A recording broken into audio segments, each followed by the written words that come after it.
This is the Cup of Joe 2020 recap, where we look back at the events of the year, the good, the bad, and the ugly.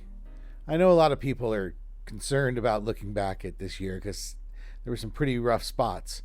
But I am hoping to end this wrap up with pointing to some of the positivity that came out of this year and things that we can look forward to in 2021. You remember back in January, myself, Johanna, my wife, and I went off to the Visual Effects Society Awards in January. Now, we had heard about what was happening in China, and we saw that the virus was spreading. But, it was still okay here, and we went there, and we saw maybe 2 or 3 masks on the way. But you cut to 5 days later as we were heading back from Los Angeles. And as we got off the plane alongside all the other international flights coming into customs, it really started to hit everybody how this pandemic was kicking in. As we went into February, I think the fear factor kicked in, and most of us were just concerned about where to find toilet paper, sanitizer, and really just prepping for what might happen, getting our emergency kits and stuff together. And it was really March that we started to see the event cancellations. So we saw South by Southwest, Comic-Con, we saw SIGGRAPH, we saw FMX, NAB, the National Association of Broadcasters, the E3 convention. We started seeing all of these conventions get canceled or turned into a remote sort of experience to some sort of another. And then really we all got the word to go home. Over the period of March in California, British Columbia, a lot of the visual effects cities, it all happened at once. We were already very busy because this had happened in China and India through the prior months. And we had picked up a lot of work from China and India over here in the West, but now we had to go home. And the Visual Effects Society greatly endorsed the idea of us going home and encouraged the studios and the Motion Picture Association to lighten the security standards. And the artists were really sent home all within a few days of a studio deciding to the empty studios. It was just a few days. It took a couple of weeks for all the studios to head home. And these artists were literally putting sometimes their monitors and desktops in their trunks, driving home and trying to come up with some idea of how to set up their new home office. Some folks working out of their kitchens or off their couches. And of course, having to deal with childcare and all of the other adjustments that everyone's had to start making in March as they saw April coming in as the big unknown. We didn't know if we were going to do this for a few months or this was going to be the indefinite future. And then we sort of just watched as everyone hunkered down at home and the world went sort of quiet. I mean, we saw empty freeways, empty streets. We saw our neighbors because everyone was hanging out on their balconies and staying home. It became a new existence where even though we were cut off from our work world, we were getting in touch with our families and our neighbors maybe a little more and starting to come up with what's real. With spring kicking in, it really became clear that this was going to be long term. And unfortunately, as much as the visual effects and animation artists were mostly working and nearly all working from home, we did start to see layoffs hit the community. This resulted in some studio firings and layoffs. A rethinking of what the future might be and maybe some R&D projects getting canceled. And it just really started to show that not everyone was going to be immune from this in the visual effects and animation industry. But work from home was really in full effect now, and the tech community started to step up. So we saw folks like NVIDIA and Ziva offering free remote licenses to get people going. We saw folks like Teradici, who are the backbone of the remote workforce, start offering temporary licenses to all the studios so they could just move artists off site. They extended their coverage to all of the consumer grade video cards. Up until this point, Teradici couldn't really handle these lesser cards because they wouldn't generate the performance that they needed for a robust product. But they understood that people needed to work from home, and even if it was less than ideal, they went ahead and extended their support onto the lesser NVIDIA line of cards, which really just allowed a whole greater mess of the community to get remote without having to spend gazillions of dollars on new hardware. Summer kicked in, and it became even more evident that this was going to go on and on. We were in a long haul situation.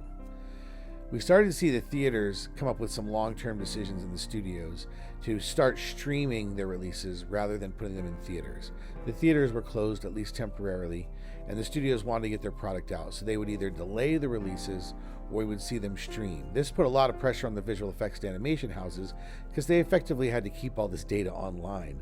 They had to keep it all in their storage facility. They had to keep these projects open until they air on the screen.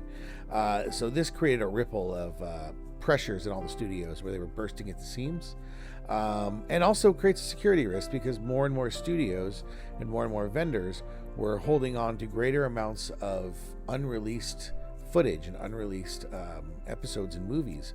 So there's always a little increased security risk that a leak could happen. And with all of everyone working from home, well, the security concerns were increasing and have been increasing, and the fear factor, if you will, of having increased exposure. But again, the studios recognize that if this is the only way to get the work done, well, as they say, the show must go on.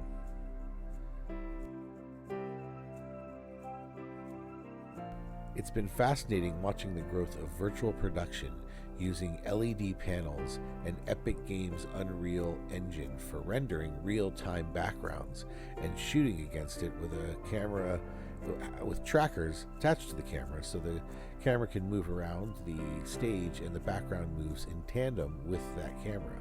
This was most popularized by Mandalorian and now Mandalorian Season 2, and this has led companies like Pixamundo to open in their Toronto office the largest virtual production stage yet, which is being finished up right now and is looking to be much larger than anything we saw coming out of Mandalorian Season 1, possibly Season 2. So we'll see where this goes over the next year, but I expect to see more studios opening up more virtual production stages throughout 2021.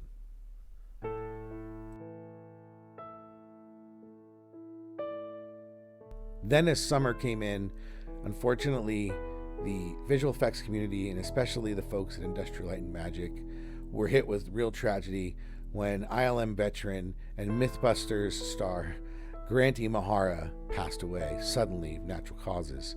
It took everyone by surprise. He was quite loved in the community, and nearly everyone who worked in Industrial Light and Magic during all of those early Star Wars years and through the 90s and early 2000s all knew him personally. He was a wonderful man, and we all reveled in his success with Mythbusters and the rest of the guys from ILM and from the community that grew that into a worldwide phenomenon.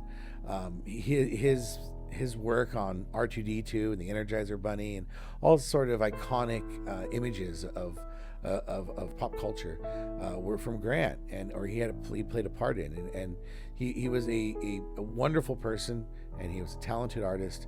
He was loved by many, and it really caused a lot of grief in this industry with his passing. It was really wonderful what his friends put together, led by Billy Brooks. They put together a wonderful tribute, which I'll put into a link at the bottom. And they also created a foundation for Grant, which I encourage everyone to go out and visit the foundation that was made in Grant's name and is trying to carry on many of the causes that he supported. So we're all going to miss Grant. As summer wore on, we all started to feel COVID fatigue more than ever. We started to see it boil over in social uprisings like the Black Lives Matter movement. We started seeing, over this summer though, we started seeing a lot more movement in areas dealing with civil rights and equality and the fair treatment of transgender community, of women in the workplace. And really, there's just an acknowledgement that there is a tremendous portion of this community that is simply not given the same access to success that other parts are. And I think the community has really come to terms with it more this year. By no means is it fixed. And in fact, I would say there's more work to do than things that we've fixed. But it was nice to see the different areas where essentially the industry got a little more woke this year. And I think COVID smacking everybody upside the head with what's really important in life maybe helped guide some people. But as we saw, there's also the other side of that got strengthened, hardened, and is maybe making this challenge into the 2021 a little more defined, a little more challenged. But I think I feel a little more hope going into 2021 than I did going into 2020 when it came to this area of civil rights and equality amongst gender and race characteristics. So we'll see where this goes in 2021, but I'm a little hopeful. And finally, we started to see, the vaccination started to come up. It started to become real that things were going to change a little bit here. The power dynamic in the United States was going to change. The vaccines were coming. The vaccines look like they're going to work.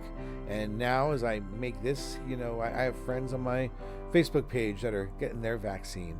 So by no means are we out of the woods. It feels like we're right there between Act 2 and Act 3 as we end this year, and we wonder where it's going to go.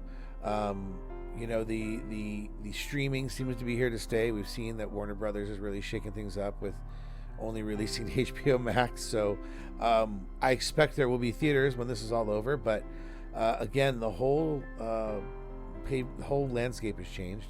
And what has been encouraging throughout this year, at least in our little bubble of the visual effects and animation community, is most of the people I know in this business are not only working, but they're now working from home, and they're busier than ever. And I really hope that as we enter into 2021 and the studios have the ability to bring people home, that they think about the true cost of maintaining a large brick and mortar presence, and the maybe small hit in efficiency that comes from having folks work from home, but the great reduction of costs that come with that, and the increase in job satisfaction when you can work with your dog at your feet and work from your couch and see your children throughout the day, and still make some of the greatest movies that we've seen in generations. So I'm very optimistic. I'd like to point out that the Roaring 20s came after the Spanish flu epidemic, and I'm kind of curious to see what our 20s are going to look like, because I don't know about you all, but I'm ready to get out there and party. So have a great New Year's. Stay safe. Keep your masks on. Get the vaccination if you're offered it. Let's get this onto the next stage of the movie. And I'll see you at the parties in 2021, 2020.